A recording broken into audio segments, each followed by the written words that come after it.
ज्यावेळी हा संदेश शेवटपर्यंत ऐकणार आहेस, बघ तर आज स्वामी लीला सांगणार आहेत.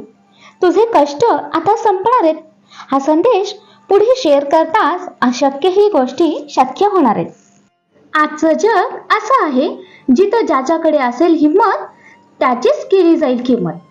जे जीवनाचं कटू सत्य आहे ते तुझं ऐकल्यानंतर तुझा स्वतःवरचा विश्वासच तुम्हाला आयुष्यात खंबीर व्हायला तुम्हाला सहकार्य करणार आहे, जे तुझ्याच हिताचं ठरणार आहे.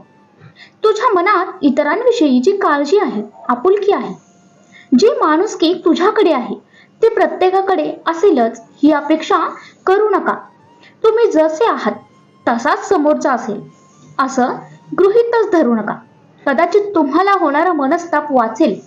लोकांवर विश्वास ठेवता त्यांना आपले मानता आणि तुम्हाला मनस्ताप होत राहतो, कारण या कलियुगात तुम्हाला स्वतःसाठी स्वतः उभं राहायचं आहे. त्या माणसांना समजणं खूप अवघड आहे ज्यांना तुम्ही मनापासून आपले मानत असता, पण वेळ आणि परिस्थितीनुसार त्यांचा स्वभाव बदलत जातो. जशी वेळ आणि परिस्थिती बदलते तसं ते लोकही बदलून जातात. असं तुम्हाला वाटत असतं ते तुमचेच आहेत, पण ते लोक त्यांची गरज आहे तोपर्यंत तुमच्या सोबत असतील. ते लोक कधी तुम्हाला विचारणारही नाहीत की तुम्ही कसे आहात आणि तुम्हाला कोणती अडचण तर नाही ना, तुम्ही कुठल्या संकटात तर नाही ना, कारण तुम्ही माझे सर्वात प्रिय भक्त आहात. मला नेहमी तुमची सुरक्षा, तुमच्या हिताची काळजी आहे. तुम्ही मनाने चांगले आहात म्हणून तुम्ही लोकांची मदत करता. त्यामुळं ती लोक भाग्यवान आहेत ज्यांच्या सोबत तुम्ही उभे आहात. खोटी लोक मात्र सगळ्यांना सांगतात की जे काही झाले ते फक्त आणि फक्त माझ्यामुळं.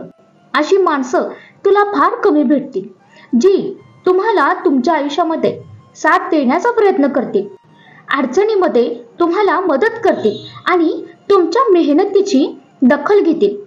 माझ्या मुला, खरेपणा आणि दिखावा यामध्ये जे अंतर आहे ते फक्त मला माहिती. मग तुम्ही कितीही लपवण्याचा प्रयत्न करा, आयुष्यात आपण किती खरे आहे आणि किती खोटे आहोत हे फक्त दोघांना माहिती असतं. एक परमात्मा आणि दुसरा तुमचा अंतरात्मा. या कलियुगात स्वतःकडे विश्वास ठेवून तुला आयुष्यात पुढची वाटचाल करायचे. मी सोबत आहेच. इतर कोणी तुझ्या सुखासाठी धडपड करणार नाही. कोणी काही म्हटलं तरी आता तुला ओळखायला हवं. डोळे तर सगळ्यांचे सारखेच असतात, परंतु बघण्याचा दृष्टिकोन सारखा नसतो आणि तोच दृष्टिकोन माणसाला माणसापासून वेगळे करतो. स्वप्नात असो अथवा सत्यात डोळं लवकर उघडलेलं कधीही चांगलं.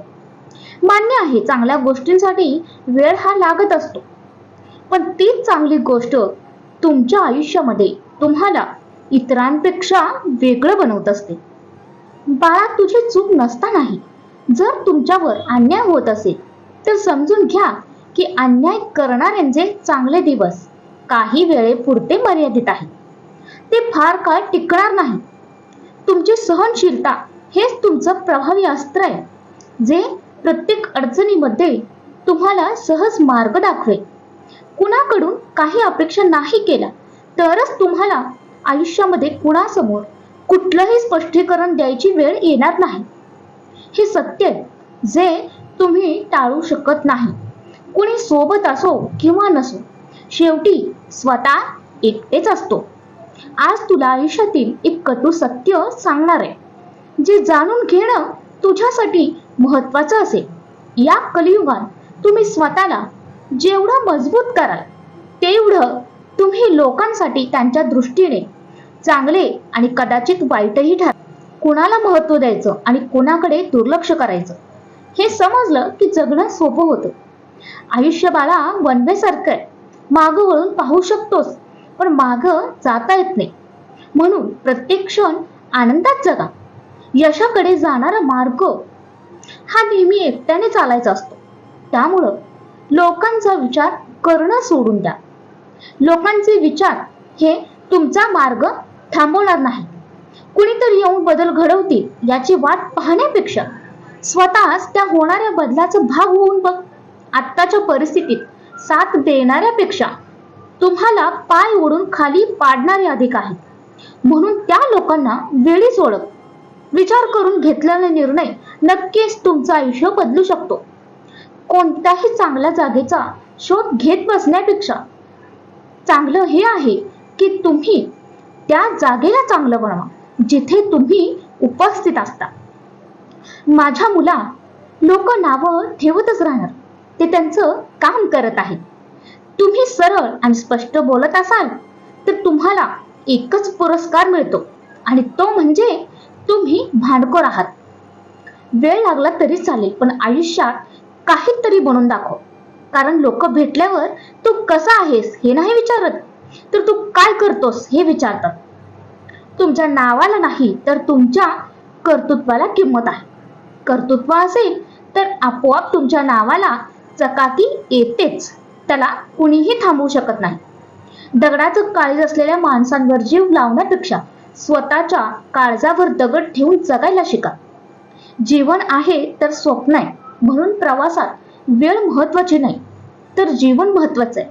कारण घड्याळाचे काटे थांबले तर ते सेल टाकून सुरू करता येईल, परंतु हृदयाचे ठोके थांबले तर जगातल्या कुठल्याही सेलने सुरू करता येणार नाही.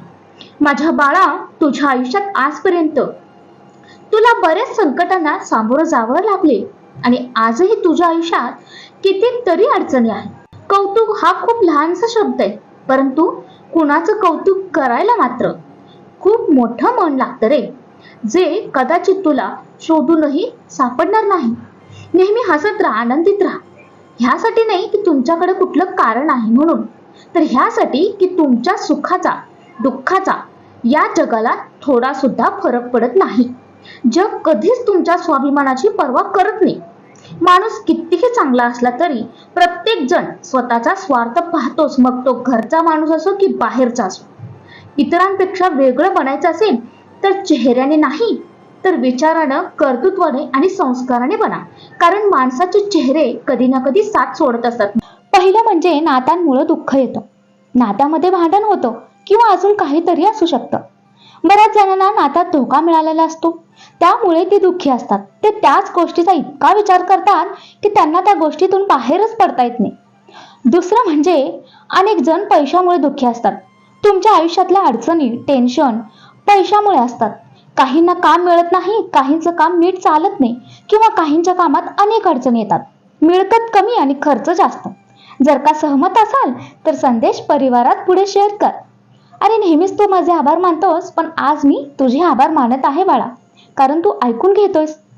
बाळा, दुःखाचं तिसरं कारण, अनेकांना आरोग्याचा शारीरिक त्रास होत असतो, त्यामुळे त्यांचं मन दुःखी होत राहतं. शारीरिक त्रासामुळे अनेक अडचणींना त्यांना सामोरं जावं लागत असतं. सोडून त्या सतत दुसऱ्याला टोमणं मारणं, दुसऱ्यांच्या सतत चुका काढणं, दुसऱ्यांच्या यशाबद्दल मत्सर वाटणं, दुसऱ्यांची कागाळी करणं, दुसऱ्यांच्या दुःखात आपलं सुख मानणं, दुसऱ्यांच्या खासगी आयुष्यात डोकावणं, दुसऱ्यांची स्वतःशी तुलना करत राहणं. तुम्ही जे दुसऱ्यांना देता तेच परत तुम्हाला मिळतं. चांगलं द्या, चांगलं मिळेल. वाईट दिलं तर आज ना उद्या वाईटच मिळेल. दुःखाचं चौथं कारण बाळा, जे या सगळ्या दुःखांच्या वरचं आहे, ते म्हणजे तुमच्या मनाचं दुःख. तुमच्या आजूबाजूला ज्या गोष्टी घडतात त्यांना मनाशी इतकं अटॅच करून घेता की मन त्यातच अडकून राहतं आणि तेच तेच विचार करत राहतं. बघ ना, कुठलाही प्रॉब्लेम असो, आपण त्याचा पुन्हा पुन्हा विचार करतो आणि त्यामुळे जास्त त्रास होतो. पुन्हा मागचा विचार, पुढं काय होईल याचा विचार करतो, त्यामुळे दुःख वाढत राहतं. तुमच्यासाठी काहीतरी खजाना लपला आहे, फक्त त्यावेळी तुम्हाला ती गोष्ट समजत नाही.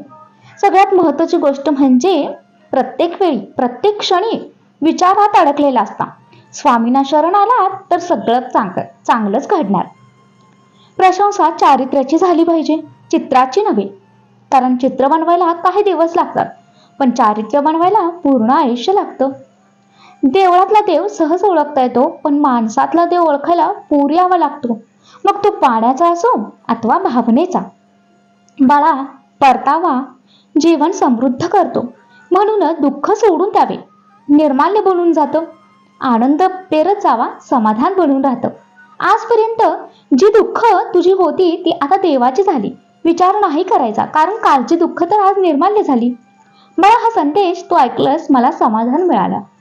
तुझा आनंद वाटला तर यातच मला सगळं आढळलं. बाळा, घर कितीही मोठं आहे याला महत्व नसून घरात किती सुख आहे हे महत्वाचं आहे. मार्ग चालत राहा बाळा. तुला वाट मी दाखवणार आहे, विश्वास ठेव. तुला कायम सुखी राहण्याचं वरदान मी आज देत आहे. हाक दे तुझ्या स्वामी माऊलीला, केव्हाही मी तुझ्या हाकेला धावून येत आहे. जे सत्य आणि तुझ्या हिताचं आहे तेच मी तुला सांगत आहे. हो असेल तर सांग, मी सहमत आहे. जाता जाता एवढंच सांगेन, मी परत येईनच. पण बाळा, नेहमी लक्षात ठेव, देवदेव करून देवाला प्राप्त करता येत नाही. वेळोवेळी संकट देऊनही तुला कळत नाही. शब्द माझे तुझ्या आठवणीत ठेव. फक्त नीतिमत्ता साफ ठेव. काळजी नकोस करू, मी आहे. फक्त तुझा मार्ग तू चालत राहा. जर तू जिंकलास तर तू खरा ठरशील स्वामी भक्त.